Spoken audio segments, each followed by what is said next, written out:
Hi guys, Andy May here. Welcome back to the channel. So I've been contemplating this kind of beginner's makeup for 30-year-olds type of idea for a while and kind of just rolled it over and then pushed it to the side because I didn't really like the way I was thinking of doing it. I think I've finally figured out how I want to go about doing this, so let's just go ahead and get into it. I'm gonna kind of take you guys along as I do my makeup routine. So go ahead and ignore my monster here. These guys are like flat and smooth to the touch. This one is like growing from the depths of my soul out onto my face, which is really annoying.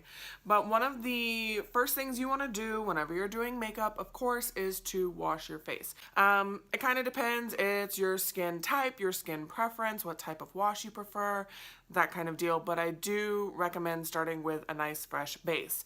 After you do your face cleansing, you do want to moisturize, just so that your skin feels really nice, moisturized, ready to go, nice and plump, supple, before putting on a shit ton of makeup, basically.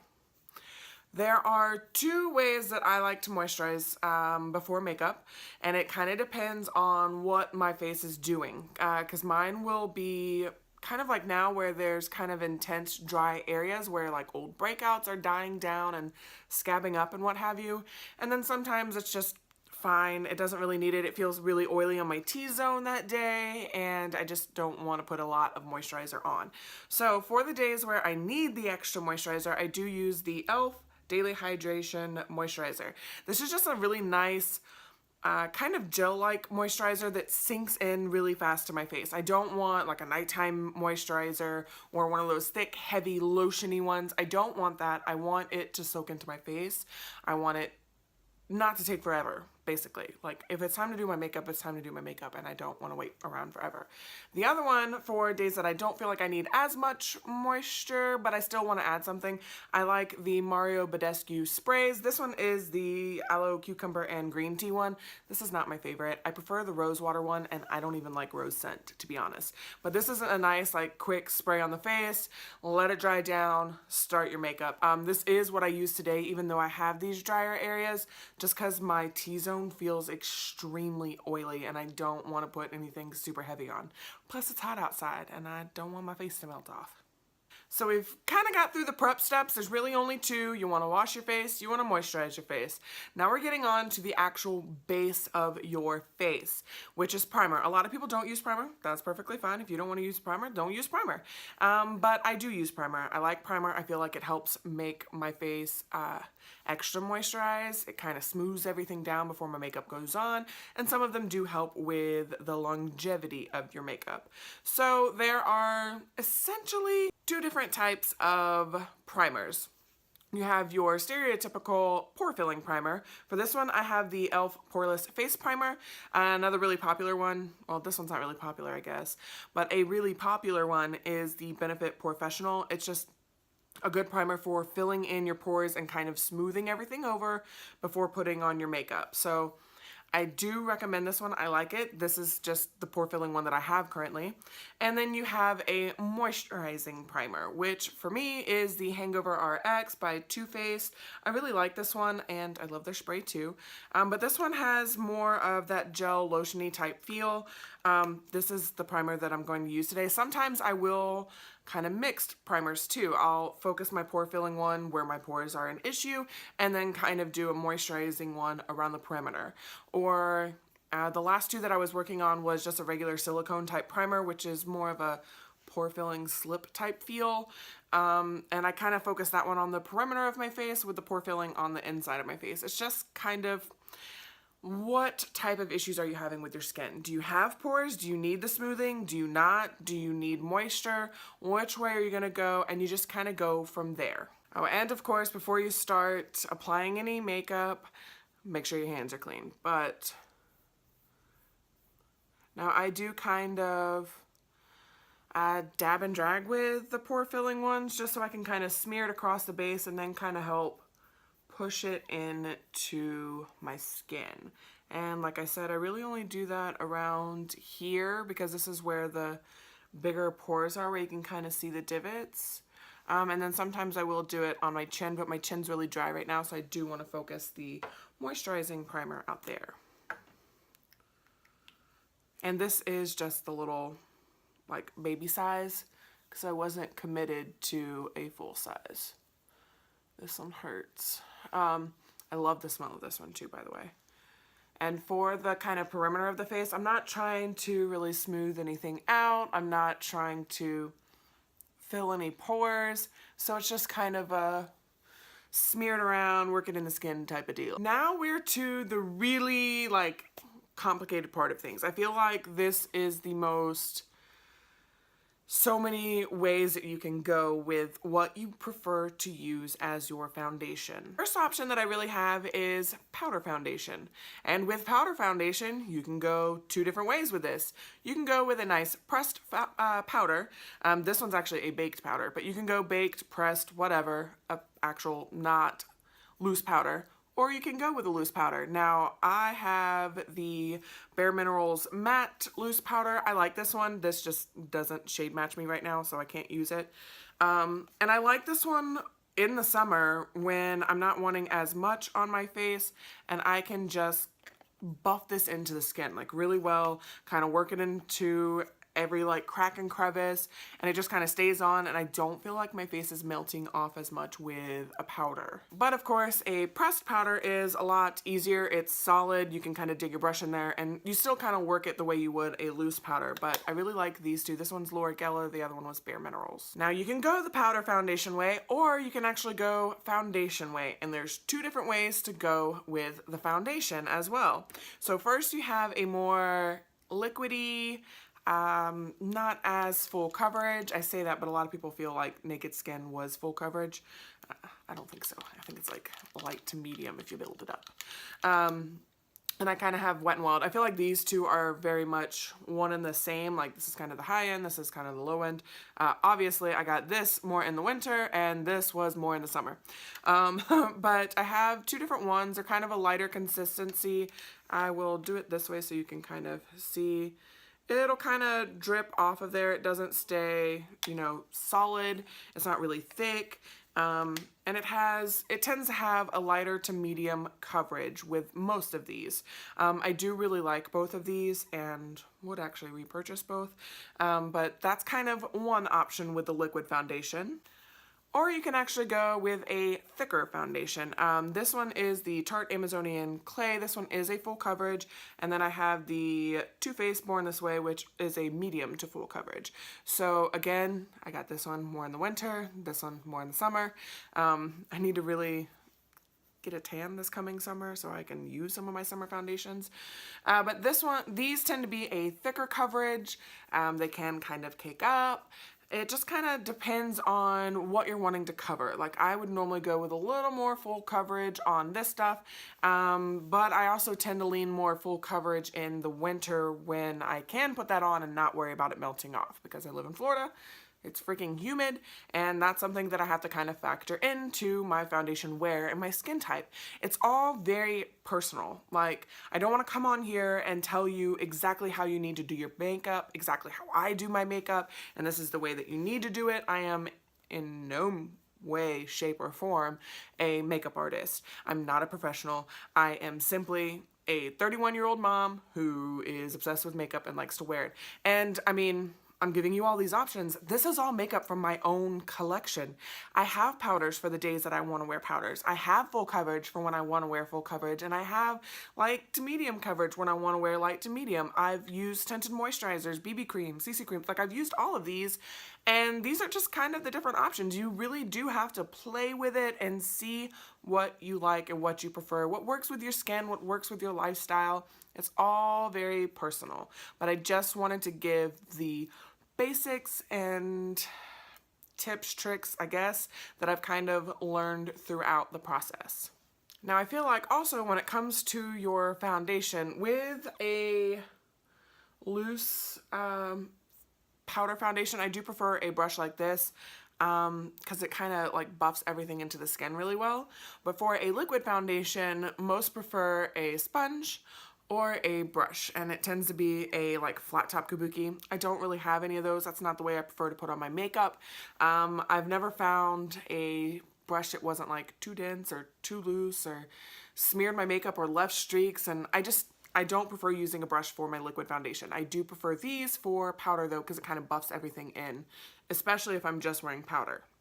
And then, of course, you always do have the option of your phalanges to put your makeup on, but I'm not that person. I'd much rather prefer a sponge. I have never used the Beauty Blender. I probably never will unless someone gives me one, because I don't want to use a $20 sponge, really like it, and then not want to go back to the little $6 sponges. Like, I'd rather just use this and deal with not knowing what a Beauty Blender is like.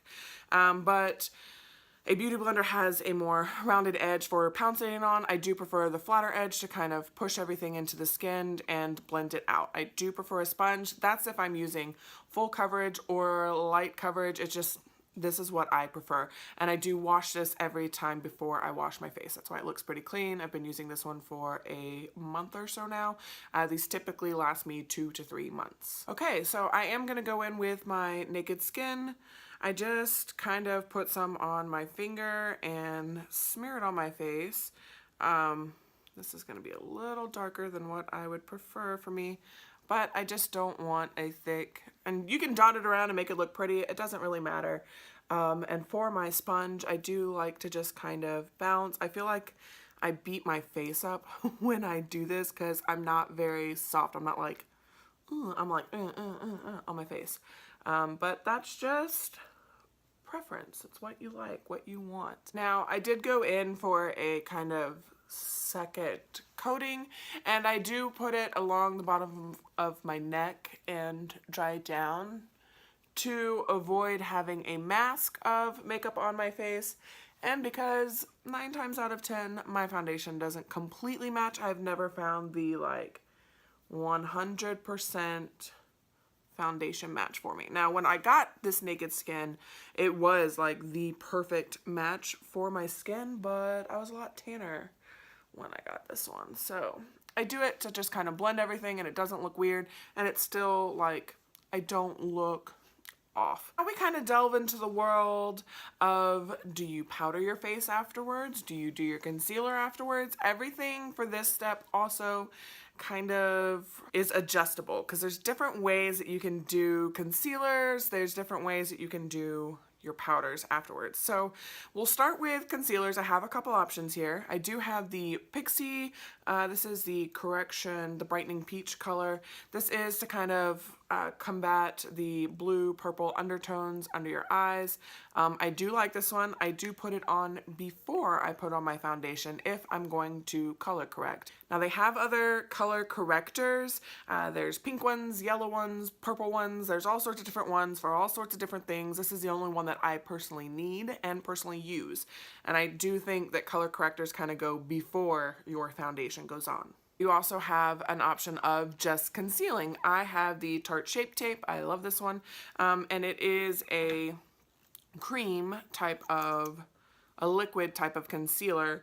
I would usually just dab this under my eyes, blend it out with my sponge. I even have little baby sponges for my concealer if that's what I'm doing that day.